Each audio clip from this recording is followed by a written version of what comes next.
Hi, welcome to the Sifu Mimi Chan Show. Thanks for joining the conversation.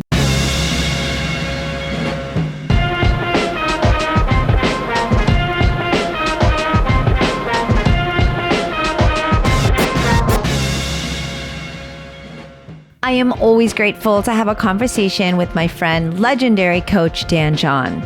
Over the years, we've been exploring T.H. White's The Sword in the Stone, using it as a lens to explore education, mentorship, and the way we learn. In this episode, we explore the distinction between knowledge gained through questions and experience versus a quick Google search, YouTube video, or even reading a book. You don't need to have read The Sword in the Stone to enjoy this episode, though I highly recommend it. The themes we explore are universal, and I love being on this journey with Dan. I hope you enjoy this conversation as much as I did. If you do, please share the episode and take a moment to rate the podcast on your platform of choice. If you would like to support with a donation to help keep this podcast going and support the work I do, you can become a patron of the show by visiting my website or patreon.com/SifuMimiChan. For comments or suggestions, reach out on social media at SifuMimiChan. Now, Hello, Dan. Nice to see you. Hello. I miss you. It's been a minute. Yeah, I have written a couple of books since then. And is that all? it looks like I might be 5 books this year. Yeah. Holy smokes. Yeah. I'm going to have to get advice from you. I've been trying to sit down and gather my thoughts and get the discipline. And it's just, I don't believe in discipline. I believe in systems and rituals. Okay. You know how I floss my teeth because I leave floss sticks in my car. You have to have, for example, one thing I do that I think really helps me personally. I don't eat until I've got my walk, my workout, and my writing in. So if I don't do it, I don't eat. And so if I'm sitting around watching a movie with you and say I'm hungry, well, the rule is until it's done. So that helps me. And then the other thing is I've also noticed is that when I look over materials now, it's just easier for me. The other thing that, if you don't mind me talking about it, is that I would love it. So these new books now are workshops. These are workshops I've given multiple times. So when I start to write them, I've already got, very long PowerPoint presentations that I can just look at a slide and tell the story. And then, I added this, tell the story. And so it's pretty easy. So, but let's get on to my favorite book. In fact, today, let's see what you can see. I've got a Sword in the Stone poster there. I've got original artwork from our book. I've got the graphic novel from Disney, which is terrible. And then I got this one from my youth, the little golden book. And behind all that is the Book of Merlin, which will tie in today as we talk. Okay. Ooh, I love this. Yes, absolutely. I have my book as well as the iPad, which is the same version as the book, but I made highlights in that. I guess I'm just one of those, I have a bunch of sticky notes in here, but I don't want to write in my book. Isn't that weird? Yeah. But then I'll highlight in my iPad. This particular copy was given to me by my sister, so I don't write in this one. In fact, my travel copy is with your travel things as you've been traveling. My travel copy. Oh, here it is right here. So the travel copy is up here. Okay. So that's a nice travel, because these hardcover ones too is just it takes up so much real estate and it's heavy. When I was young, they were called pocket books because you kept them in the pocket. And then that's funny because I got that from you, my coffee mug. Let go. There's my coffee mug with Merlin, and I don't remember. I think I got that maybe at McDonald's or something. But so today, what's cool about this, especially the version. For our listeners, once again, we get that issue of there's a 1938 version from England, and that's the one we have. Mm-hmm. There's a 1939 American version, which has the last story went through. Really, it just softened the story because the version we read was pretty violent.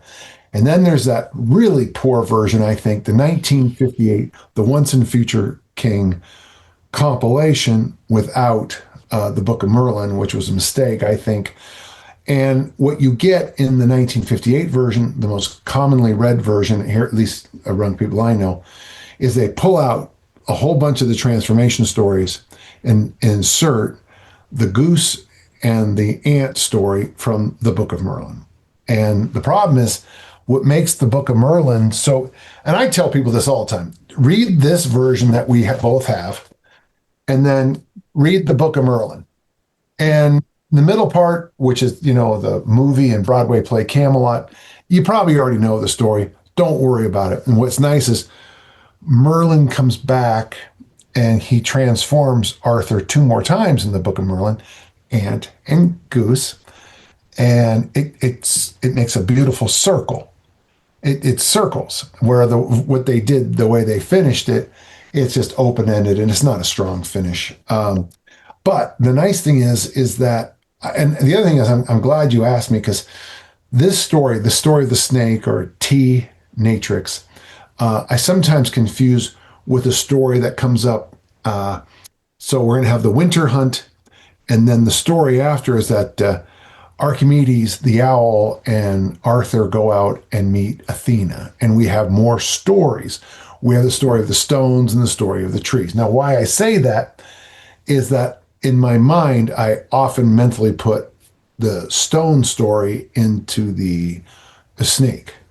And I also think, and I think one of the most beautiful, I think there's about 3 or 4 exquisite lines from The Sword and the Stone. Of course, the one that gave me Never Let Go, the So Soon line, where it's the last time Merlin will ever meet Arthur. It was also the first time.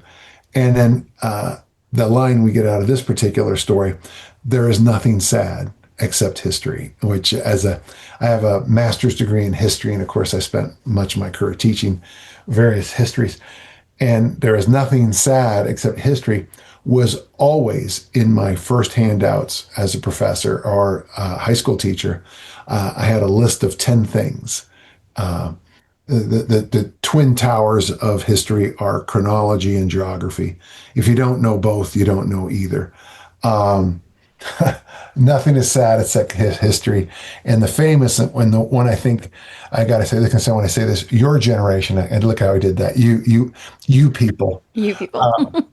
Dennis Stanley's famous line, which I try to get my students to memorize: never judge people in the past by the standards of today.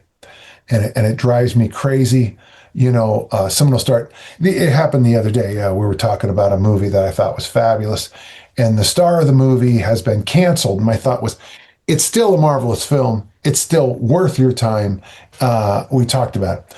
And it's like, I'm a big believer that you have to separate often people from their horror. Everyone is horrible. Okay. We're all horrible. We're all human persons. And sometimes you do dumb things, so. Well, you always said, you taught me, I'm a great person that does terrible things, and I'm a terrible person that have done really great things and, or good things, right? So yeah, exactly. Yeah, we have to kind of see that. But I agree. And I actually used your quote that because you wrote it down somewhere and I copied it from somewhere, and it's like there was a credit to it, but I used it actually at the beginning of an audiobook reading I did of my father's book, which is really just a compilation of lectures from the late 60s, early 70s. So he uses all these terms which, like you said, in this quote unquote day and age, kind of are cringeworthy or is outdated and everything. And so I said that kind of at the beginning of the audiobook because I had the ability to kind of make sure I had a little bit of a foreword and talked about it. And I was like, but I'm going to read it as is because these are the lecture notes and I'm just reading it verbatim. You have to be able to also put yourself in that time period. It actually allows you to be in this period piece, right? You get to kind of see the evolution of us as humans and how we continue to learn through education. But I think it's silly to also try to change a history because that's how we learn. I think Huck Finn is a better book in 2025 than when it came out because there's a word that gets used over and over and over. Mm-hmm. And in 1920 in the South, that word had no impact. In 2025, if I go in a high school classroom and read Huck Finn, I'm going to get parents, I'm going to have students get up and leave And I'll be saying, why are you censoring this? Because people in my family are willing to die over everyone's rights. And when you got to hear words that are hurtful, you have to hear, because, I was told as a child that sticks and stones may break my bones, but names will never hurt me. And these are words, and I'm willing to go to war over the people that the words are talking about. Yeah.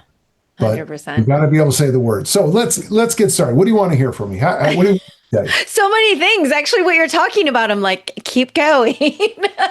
It's not your fault. Everything you say is so masterful, and I can learn. I always tell people, I'm like, I'm in the longest book club I've ever been in. I'm taking my time with The Sword and the Stone on my whatever number reread, and I always feel like I'm a bad student if I didn't get to really read the chapter again before we meet. And of course, today that's one case, but luckily I have your cheat sheet, and then I'm grateful I've read it enough to where it kind of resonates. But now every time I get a chance to talk to you, people are like, it sounds like you're in school. I'm like, a little bit. I mean, I'm getting an education. so that's that. But it's been really fascinating because I feel like it also matters when you and I speak. Like maybe had we spoke last year about chapter 13, we would be saying different things than we are now. So it's so fascinating to me how book clubs can be that way as you go chapter by chapter. It also depends on like what's happening in my life right now, on like what direction I take with this, what mood I'm in, You make you make a strong argument, and I do agree with it. And it's like there's an old phrase, I think it's Native American, but every time you put your foot in the river, it's a different river. And I feel that way about great literature.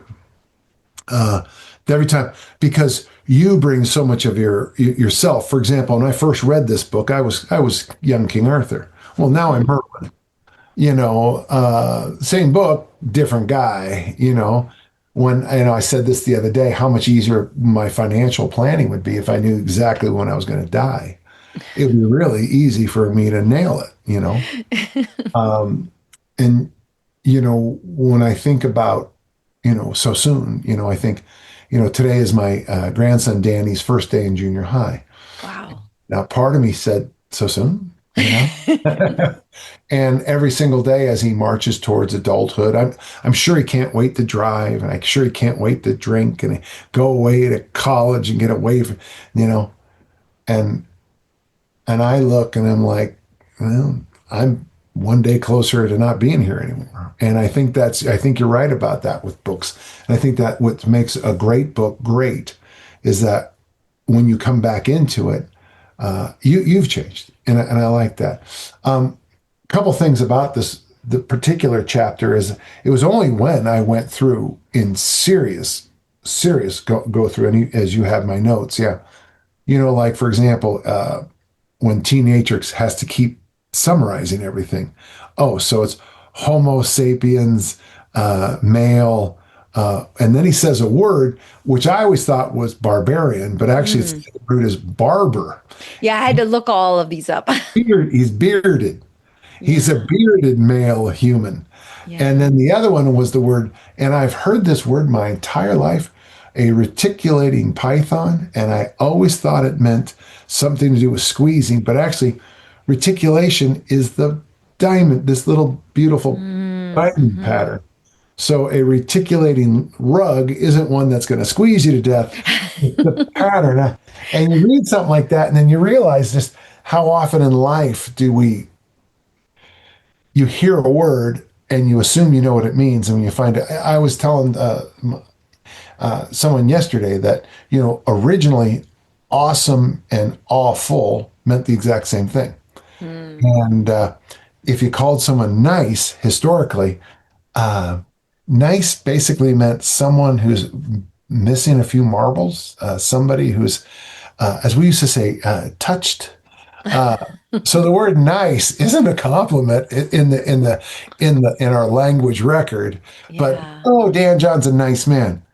The correct response I do now is, oh, that makes more sense. Yeah. Yeah, I my vocabulary, I find some days I'm doing well, and other days I'm like, have I regressed? I don't know what any of this means. And of course, in this particular chapter, there's so many like science, genus like of different species words, and I'm like, what is this? Oh no, this is the frog species or the Oh, lizard species, and you're like kind of learning about. I'm like, I remember this from 30 years ago, yeah. some sort of class where you learned about this and didn't really pay attention. And of course, there's dinosaur references, I think, too. And so this one also is kind of challenging And in then, a sense of like, do well, I want to let's look everything up? But I have now, luckily, I love the iPad thing because I can just hover and oh, cheat, it makes it okay. nice because it can just look it up for me. So the dinosaur thing, this is where I got confused in my, Okay. before is the dinosaur story. And later, when we get to Athena's story of stones, they both, there is an intersection that I didn't fully appreciate until I got confused. So Okay. so you have the big mama who's pregnant, the mama dinosaur, whose specialty was hiding and evasion. And Mm. she comes out and she gets killed by Saint George, the Dragon Slayer. She's murdered. She's not a killer, but she's murdered by Saint George, the Dragon Slayer. Later, when we get to the cohere part, the stone story with Athena, the stones are trying to stick together, cohere. And then the very last moment, somebody takes a flake of a stone, puts it on an arrow, and kills his brother. And so both stories end up with humans kind of being the bad guy, very, very simply. Against nature, yes. Well, yeah. And it was kind of fun because I suddenly realized that the overlap on those two Yeah. stories. And then I thought, just in passing, that there's that strange, I think it's a strange story about the poison. In fact, if you have any insights, let me know. But the poison story relates in a Into the sense tree part? to the tree, Okay. so the tree part in the Athena's dreams. Okay. The trees talk to each other, Hmm. and of course you have the poison trees, and they're not. I mean, whether it's planned or not, or if it just worked out. I just found that kind of an interesting thing as I was, as I was in. The nice thing about confusion is as you pull yourself out of confusion, you tend to remember things a little better. Yeah. Also, talking it out, Hmm. sometimes you kind of find your way there. But in particular, I love the kind of the kickoff of this chapter because he is, T. He's like, oh, what does T stand for? And he's like, well, it ain't Tommy, and it's kind Yeah. of like warming us up into this. Oh, we have another teacher here coming through, right? I'm like, maybe it stands for teacher, but Yeah. um, Well, if you but don't mind, I wouldn't even mind going back even farther oh because yeah, let's. when the story starts, Hmm. Wart is still healing from the broken collarbone. Hmm. So if you turn a person with a broken collarbone into a snake, that one little bone isn't going to have a massive impact on the miles. I just find this story. I find this charming. I can see if I'm an editor or publisher, if I'm going to pop a chapter out, I would see myself pulling this one out. Mm, okay. It Like it's a just short story, like its own Yeah, but it anthology. links so well to the upcoming stories. So what they did in 1958 is they pulled out Athena and Archimedes. They pulled out this one. Oh gosh, no, they kept Badger and they kept the others, but they pulled these two out and put and I don't know. I like how they stand on their own. Um, the whole thing about dreaming and he has no dreams. And as he falls asleep and it's so hard for Merlin to wake him up. I just think all of that is elegant. At the same time, I also understand why you would pop it out. If I don't agree with it, but I understand it. Mm, Because neither of these two chapters, this one and Athena, really pushed the story forward. Oh, and they also pulled out the battle with Galapus, the giant, which comes later in the book. hmm. But he's referenced earlier, and it's just a funny story because it frees up Pelennor again. And Pellinor, is kind of a character, yeah. Ask questions. Okay, there's my Okay. opening.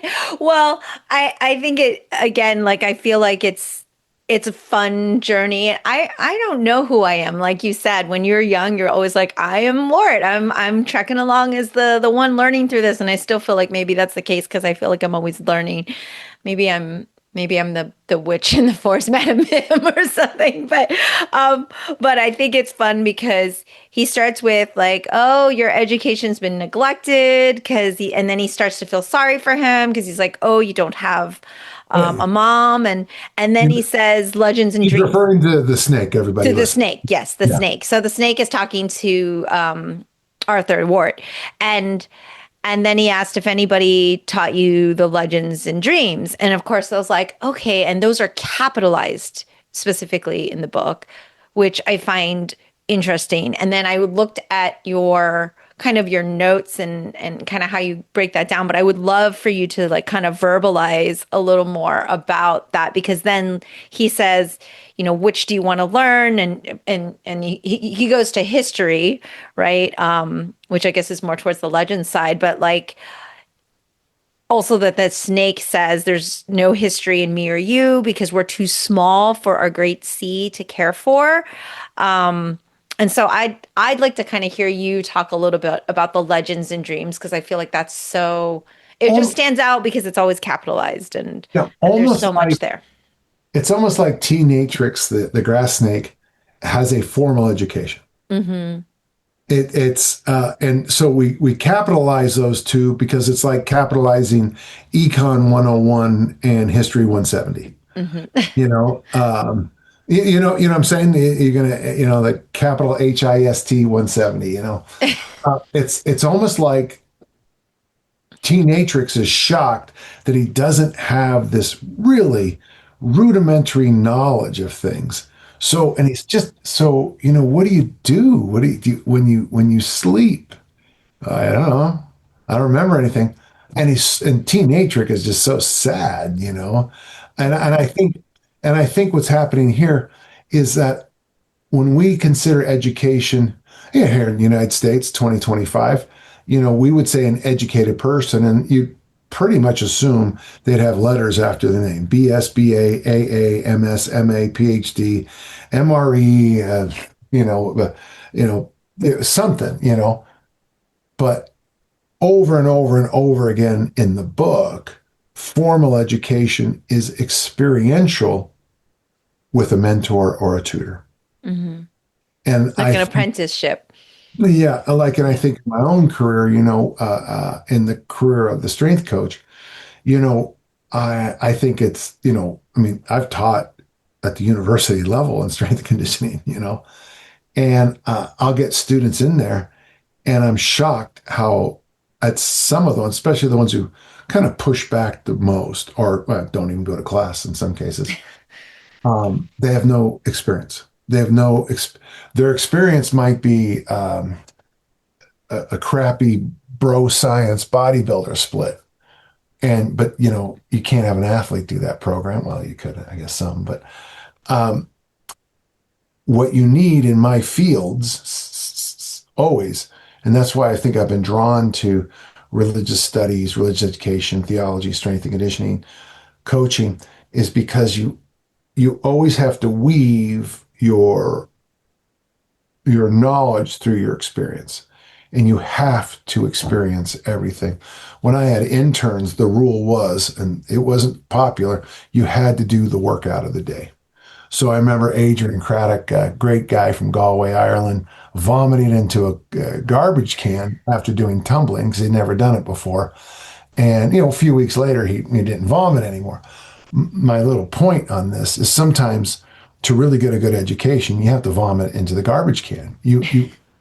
I can, like, I'm sure in like the martial arts world, I really know what I'm doing. I don't want to make a big deal out of it, but I read this book, and inside this book, everything you said is wrong because it's inside this book. And by the way, just in case, this is my Sherlock Holmes detective agency book. And I don't know how good, but he does talk about the art of the defense. Yes. So So I looked at this, and I now can use a umbrella or a cane to defend myself. I'd actually be impressed if someone came to me and said they read a book. Now, more than often, I saw this on YouTube. Yeah, I guess if someone said they read it in a book, I actually probably lean in and go, "Thank God." I was like, "Really? Tell me with pages or?" So one of the things that and it is, and But you're right, experience.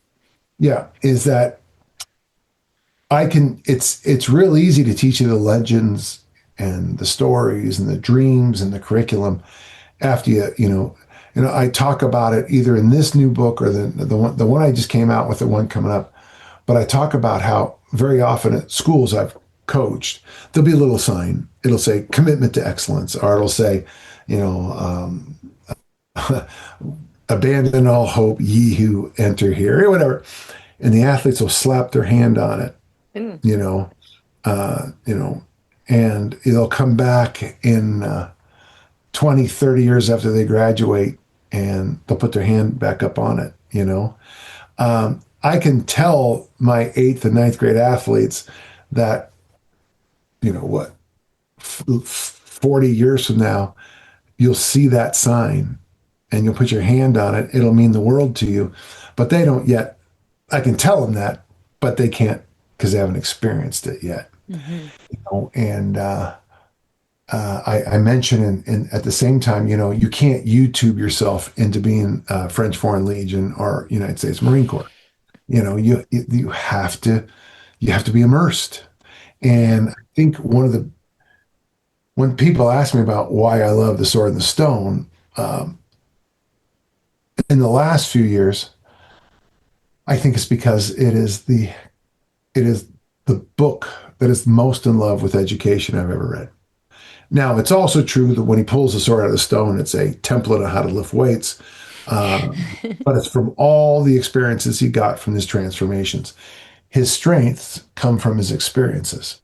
And it's not just book learning, which is nothing wrong with it, but you have to have both. So as we enter this particular story, T. Natrix, his newest tutor, is also, as Badger will be, he's an upcoming story. Badger and T. Natrix have the most empathy for Arthur. And of course, the fish, there's no empathy there. Archimedes is mad at Arthur most of the time. But in this story, these are people who, of course, in the Hawk story, he almost gets killed. In this story, we have someone who they're motivated by empathy, and I think it's a beautiful story. All right, I'm blabbering on. Sorry. No. I was just going to ask you because you did and do teach history in like formalized classes and everything, and so of course when we think about education, we think about school and being in the classroom. And as a strength coach, though, it's very more visually like hands-on. What would you say to a student that asks the question of, well, how can I be immersive with history? Like, what is your best recommendation to be immersive in that experience versus just reading a history book or watching a documentary, et cetera, et cetera? Because there are other ways, but I feel like those are hardly ever explored. I certainly was never really in too many. Are you ready for this? We got to go back in time. On Wayback Machine, 1981. Okay. Let me get the DeLorean. My professor and I were talking, and I can see him right now. And we were discussing, and he said, do you want to move on to me and teach at the university level? I said, I would love to teach, medieval history, but the students who are getting the major would have to take a fencing class, a horseback class, because Utah State, an archery class, a fencing class, and had 2 or 3 others, And he leaned in like this and he went, you'd never get away with that, but that is a brilliant idea. Yeah. Because once you've fenced and you've had someone, I don't know, this close to you with, once you've shot an arrow, once you've ridden a horse, these stories all of a sudden just open up.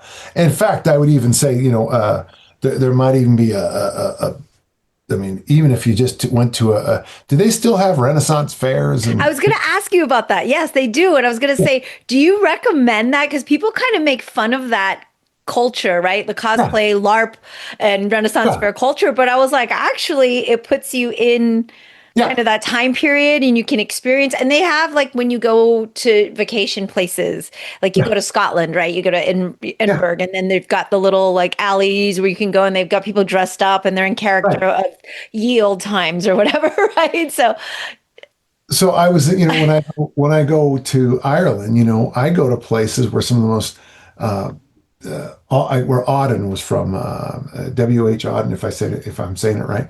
And I went to his grave, and then you go to somebody else's grave, and then all of a sudden you're reading a poem, and you're going, "Oh, that is clear." No wonder he was talking about a falcon, coming in, because in this on this flat part of this hill, and you see the falcons circling.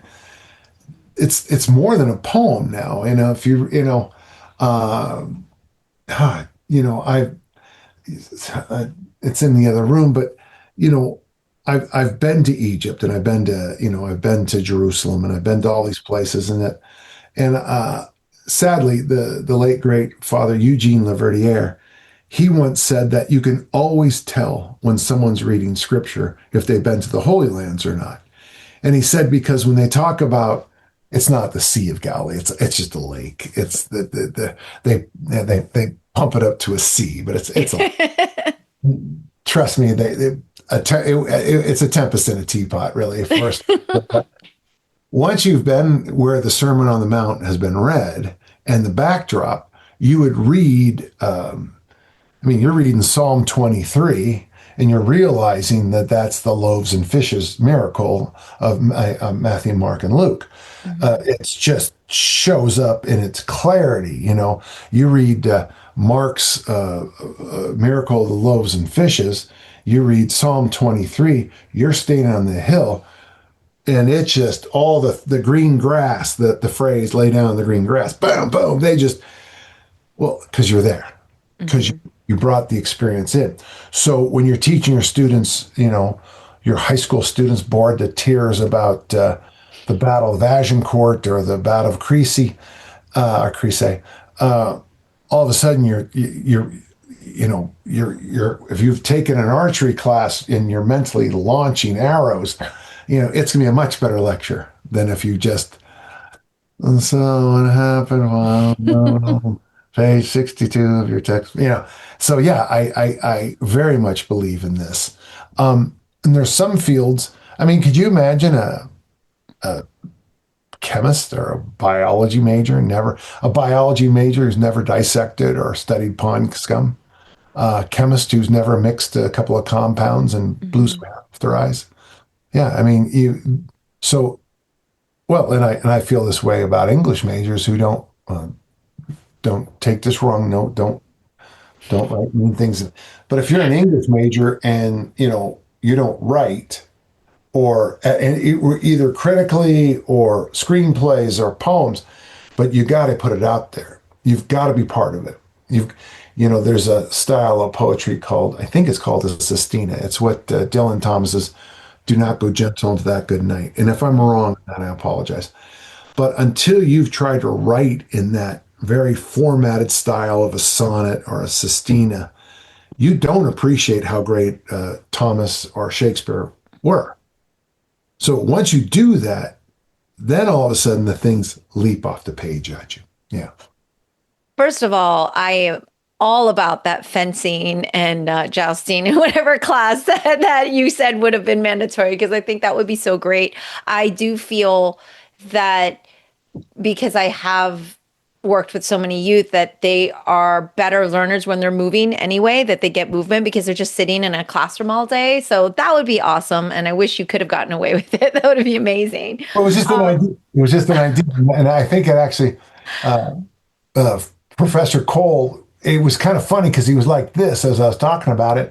And then I also said that the department needs to have a medieval feast every year. Oh, yeah. Lots of crappy wine and yeah. Have you been to medieval times? They used to have those little when you eat with your hands and they have the knights. Eat your hands and or maybe just one knife and the thing is that and you say pass the port. Pass the port. That's right. Grummerson. Yeah, so we're off topic, but yeah, it's okay. It's okay. Yeah, well, I was going to ask you because I've always feel very fortunate that my parents were really big on experiential learning. So I got to miss a lot of school to travel, and where I could sit in a classroom and learn about all of these countries and XYZ, but having gone there and tasted the food and been in the culture, heard the language, I always try to encourage parents of this day and age, if they have the ability and resources to do so.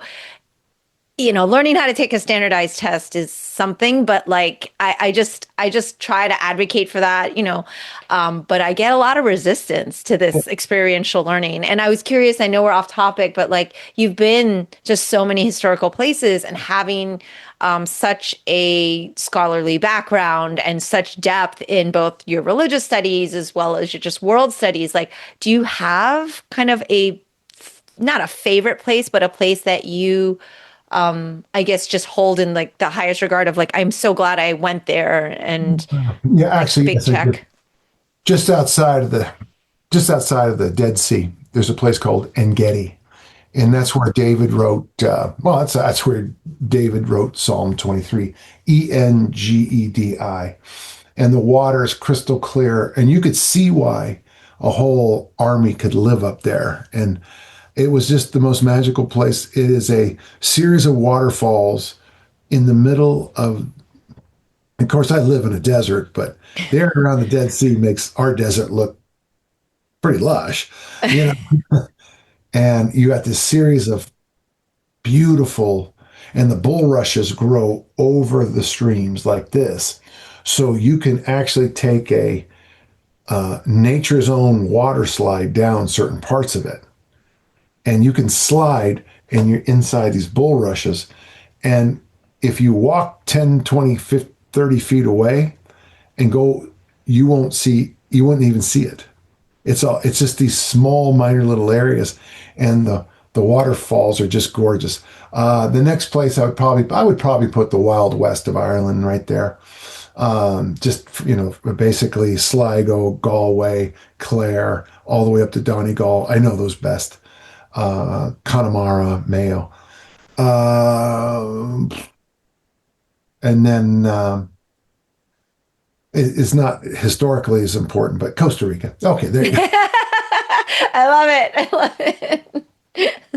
Hey, you have to have an escape place too that you just enjoy. It's okay to just enjoy things. It doesn't all have to be education. That's right.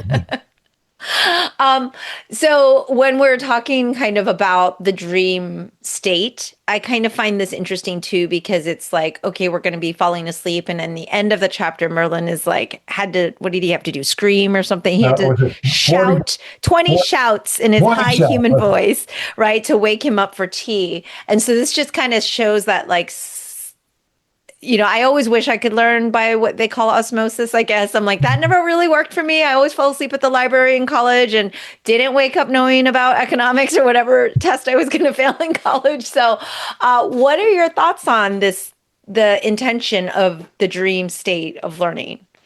Well, it's funny because there used to be a comic strip called Legion of Superheroes, where they went through that phase where they stopped they started learning during the days again, instead of sleep learning. The downside of sleep learning, and this is just is if it was possible to just send things in, it'd be unfiltered. And a good education demands the discourse, the give and take. Even if the give and take is, I'm not following, I don't understand this. If you say you don't understand something, that's actually an important part of education.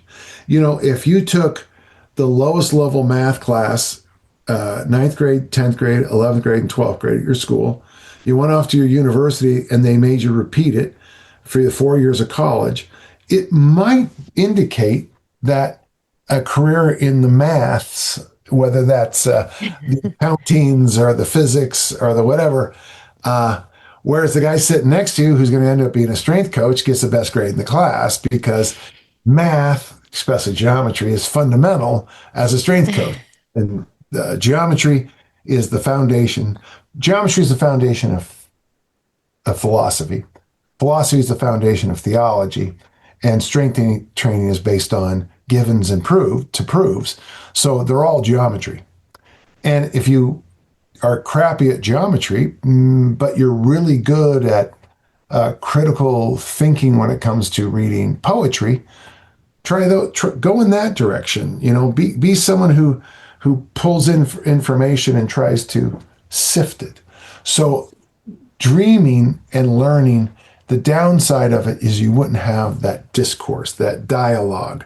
And so you probably, how old are you now, Mimi? 47, closer to 40. My best year, my best year as an athlete was age 47. Okay, I have hope. Yeah. So I'm doing John's hip lift routine as often as possible. at age 47, you probably have a pretty good handle on your strengths and weaknesses. But every so often, you probably still bump into a friend of yours who will say, but you know what? I know you think that's your strength, but you know what you really do best, Mimi? You know what you're great at, Mimi? Have you had that, So you have this resume, I had to send my resume. I'm a sponsor of something here in Utah called Utah Presents, and they want me on the advisory board. And they said, well, would you mind sending us a resume? And I thought, a resume? Who in this day and age uses resume? So I have one, but you have this marvelous resume. Is it like 5 pages? I asked them if you want all my published work. I mean, seriously. My 26th book just came out, and I have well over 1,000 published articles in various, Yes. Well, if you consider newspaper articles.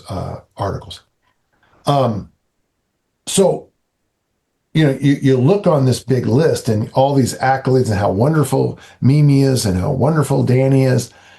And then someone will lean in and you go, you know what your real strength is? Other people definitely know me better. The ones that never met me, especially that write about me online. Yeah. And that's why, I don't know how popular it still is, but 30 years ago, we used to use this thing called the Johari window a lot. Named by a guy named Joe and a guy named Harry, Johari. And it's 4 little things I know about myself, things I don't know about myself, things other people know about me, things other people don't know about me. And you come around, like you have secrets you probably don't share. So that's things that people don't know. But at the same time, there's things that we all know about you, but you haven't yet discovered about yourself.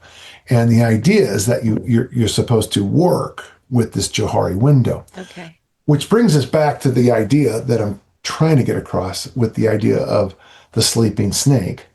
And learning is that you're going to get a lot of things you didn't know, but you're not going to be able to bounce it off with the things you already knew and how you can use that set of tools. Like, I used to work with a guy, I didn't really like this, but one of his Bible questions, his final, was you had to write the entire, in order, all the books of the Bible.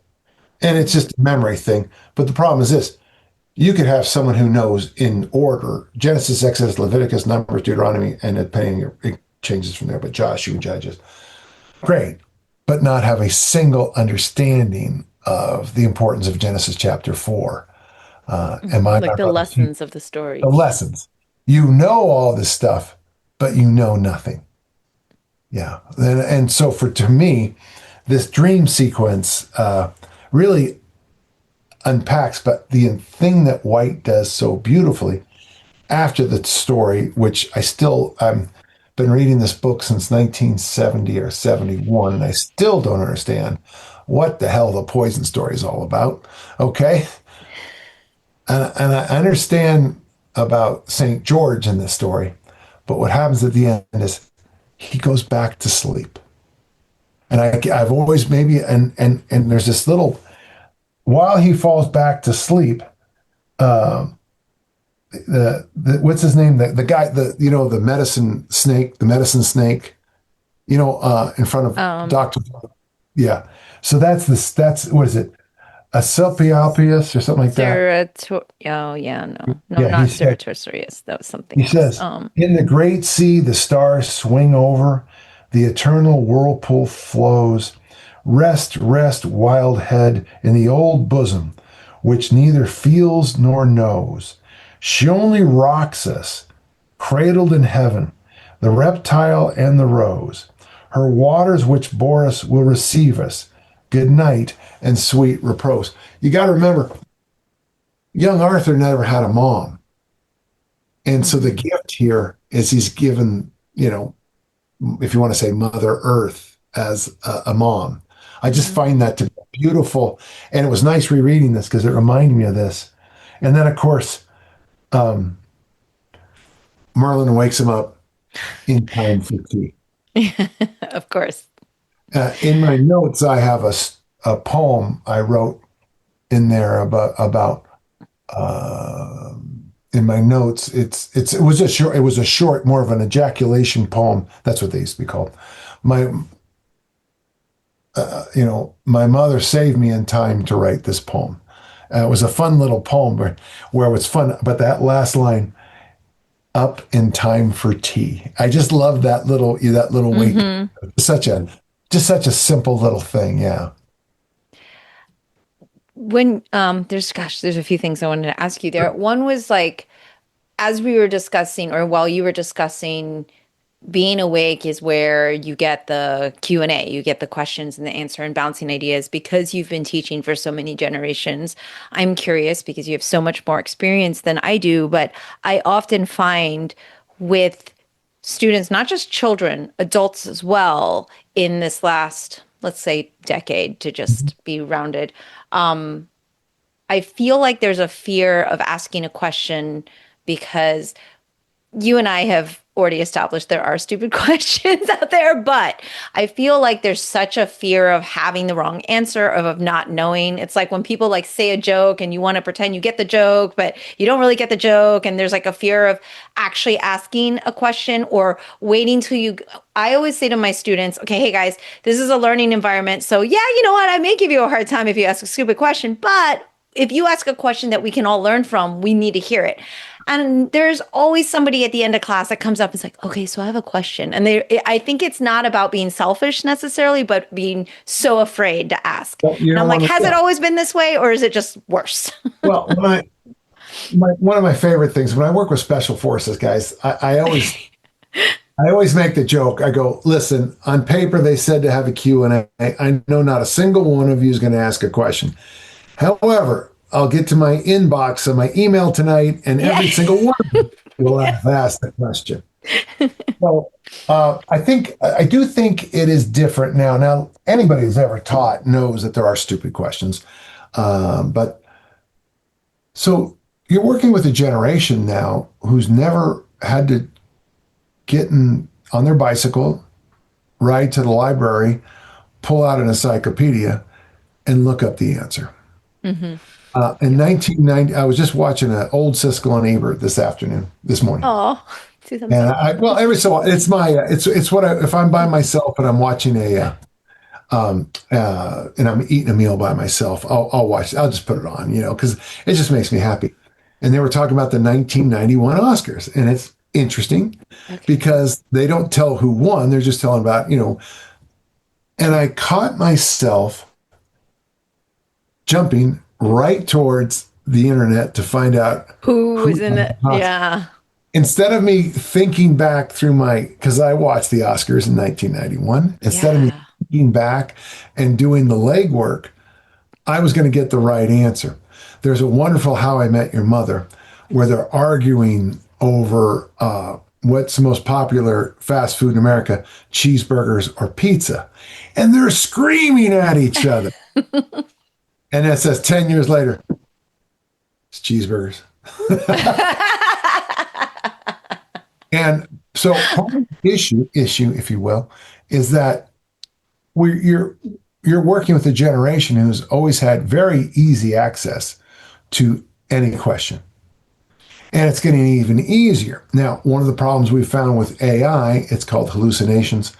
But, I like to, since a lot of people use AI, one of my friends plugged in Dan John workouts with Chat GPT, and they're terrible. Anybody who knows anything about me knows that would never give those workouts. One had 4 sets of 7. Well, 4 and 7 are not Fibonacci numbers, and I cannot have a program. It was just funny because it was right there on the forum laughing about my little psychosis with Fibonacci numbers. Well, I don't know. Now that this podcast will be out there, it'll crawl and be like, oh, it has to be a Fibonacci number. Yeah. So, it'll learn.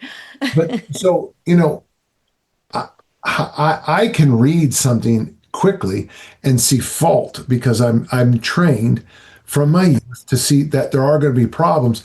And problems, by the way, are always okay. But if you decide to turn your paper in for your college project and you just type in, give me a 5-page paper on Winston Churchill, and you don't review it, our little AI friends might make mistakes. Now, the funny thing is, if you knew anything about Winston Churchill, I'm just using that as an example, you probably would instantly pick up on the error,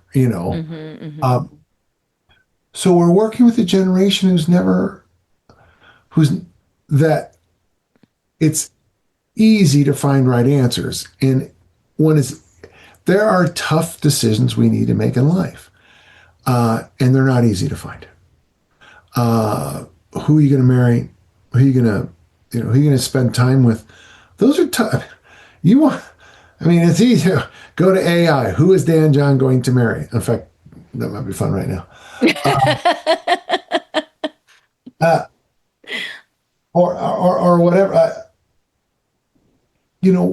Even something as simple as, what are you going to be your major? God, it's my favorite thing. I talk about it in a couple of my things. The word decide comes from the same root as murder, suicide, homicide. Okay, it means to cut, scissors. Mm-hmm.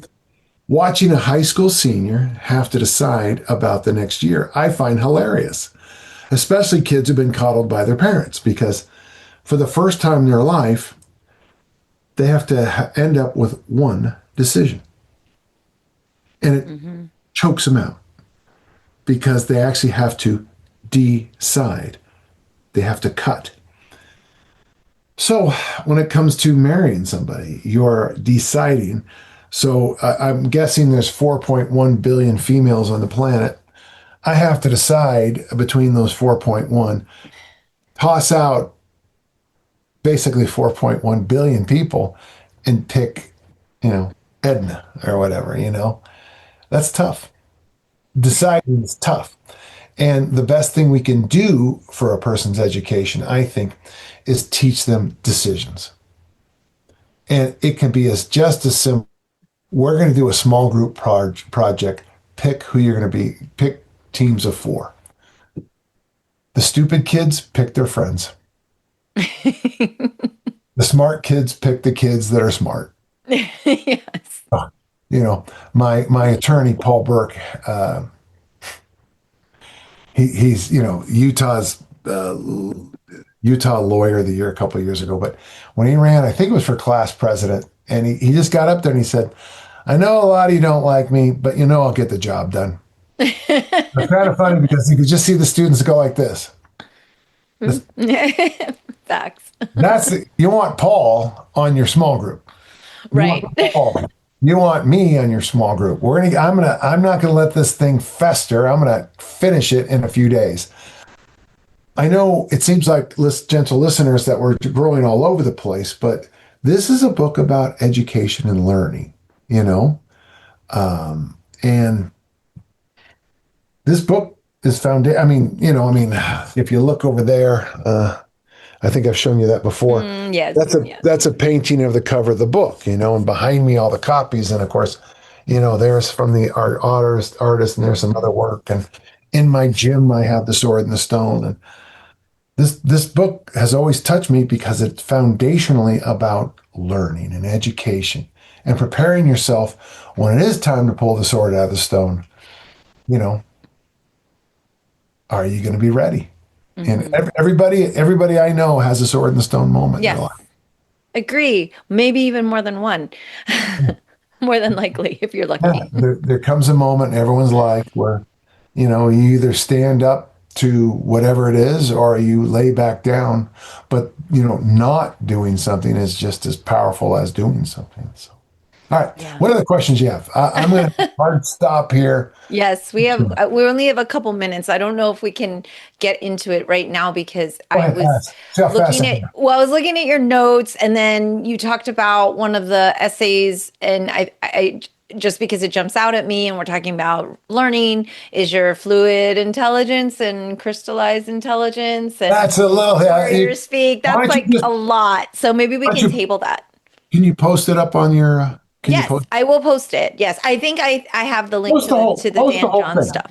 Yeah, I think I have on previous ones. I'll just keep linking back to it. But I mean, essentially, it's like I think with this chapter, I mean, we can kind of wrap it all in. It's just that do you feel there was, other than Merlin, a best teacher for Wart, because he's learned from so many people's up until this point in the book? Do you feel like one of them was kind of the one that really gave that final lesson, or do you think it's an accumulation? Because kind of jumping off what you said earlier, which is I can just Google the answer, then it's not about the journey, it's just about the destination. And so for like Wart, is it like just because he had this large teaching panel, or is it really just the Merlin that's like leading him and exposing him to teachers? It's like my dad's the same way. Like he's my main teacher, but has exposed me to lots of different types of instructors to gain different things from. So just really kind of curious about that aspect of it. The anti-teacher, the pike. The pike in the fish story. The fish story, yeah. All power is the power to grind and gnash and kill, because he's the opposite of what Merlin is trying to teach. So the antithesis of all the other teachers is the pike. And so that's why I think it's so powerful. And remember, Cully too tries to, grab him, but Cully's mad. He's in danger a few times, but I think the pike, because the pike is trying to kill him, and eat him. And once you've seen how evil humans can be, and for those of you, who are worried about things, don't forget, this book is written right at the height of 1930s fascism. And several of the characters are clearly, the way they talk is, 1930s fascism. And by the way, as my dad warned me when I was a child, evil never truly goes away. It just changes pants, if you will. Even though power is seductive and, oppressing the poor seems like a board game sometimes, it's wrong. And I applaud the pike for being so clear and his opposite lesson. Yeah. All right. Well, I know you have a hard stop, so we're going to pause on the chapter there and pick up next time. As always, Danny, it's so nice to see you, and I always learn so much. I feel just so grateful to be on this journey with you. We'll talk again soon, okay? Let's keep doing this. Let's finish this book. We're going to. That's all for today's episode. Thanks for listening to The Sifu Mimi Chan Show. Please subscribe and rate my podcast on your platform of choice and leave a review. You can become a patron of the show at patreon.com/SifuMimiChan to help keep this podcast going. Follow me and interact on social media at Sifu Mimi Chan on Instagram or Facebook.